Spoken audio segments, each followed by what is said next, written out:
صدقہ دیتا ہے اور نیت کرتا ہے کہ لوگ میری واہواہی کریں. اگر کوئی اس کام کے لیے شہید بھی ہو جائے، لوگ کہیں کہ میں شہید اعظم تھا. کوئی اس کام کے لیے کسی غریب کی مدد کرے کہ لوگ کہیں یہ سخی ہے. تو پھر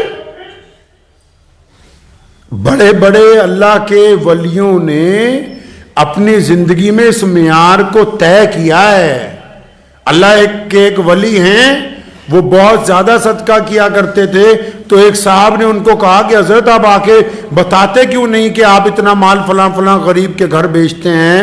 وہ فرمانے لگے میں جس کے لیے بھیجتا ہوں نا، کہیں گے حضرت اگر آپ بتائیں گے تو لوگوں کو پتہ بھی لگے گا، مسجد میں اعلان کریں گے فلاں میاں صاحب نے یہ کیا.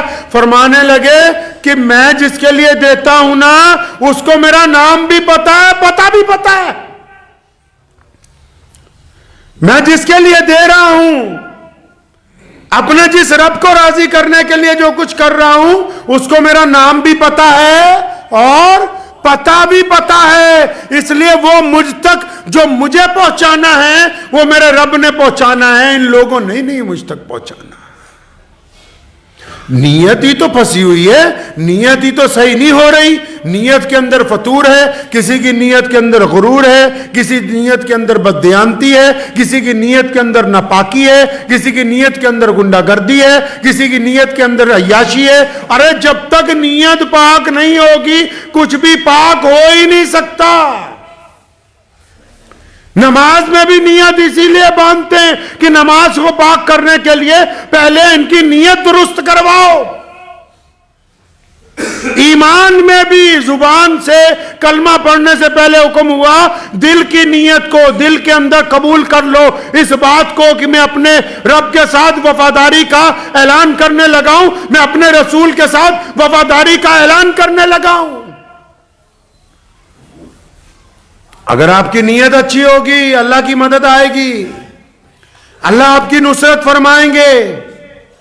اور اگر آپ اللہ کا نام لے کے اللہ کے دین کے اندر چل کے اللہ کے دین کو نقصان پہنچانے کی کوشش کریں، اللہ کے دین کا نام لے کے دوسروں کو نقصان پہنچانے کی کوشش کریں، تو پھر اللہ کی مدد آنے والی نہیں ہے، اللہ کی ناراضگی آنے والی ہے. اور کوئی بھی بندہ اللہ کی ناراضگی برداشت نہیں کر سکتا. اس لیے ضروری ہے کہ سب سے پہلے آپ اپنی نیت کو اچھا کر لیجئے.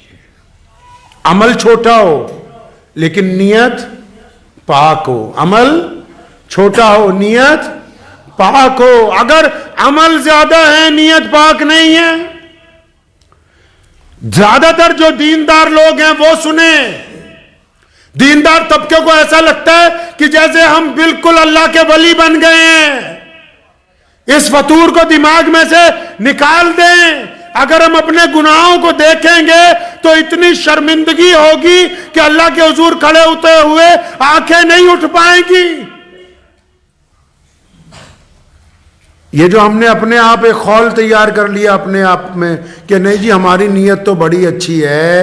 اللہ کے بندے کبھی اطمینان سے بیٹھ کے گھر میں بیٹھ کے اکیلے کمرے میں بیٹھ کے، کمرہ نہیں ہے مسجد کے کونے میں بیٹھ کے کبھی اپنے دل سے تو پوچھو کیا تیری نیت پاک ہے کہ نہیں ہے.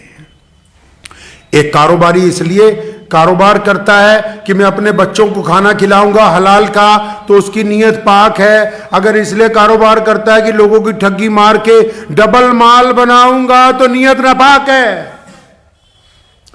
اگر کوئی اس لیے کسی کو پڑھا رہا ہے کہ یہ بچے پڑھ لکھ کے عالم بنیں گے، بڑے افسر بنیں گے، لوگوں کا بھلا کریں گے، تو نیت پاک ہے. اگر صرف اتنا ہی مطلب ہے کہ مجھے اپنی تنخواہ مل جائے، پیسے مل جائیں، تو نیت ناپاک ہے.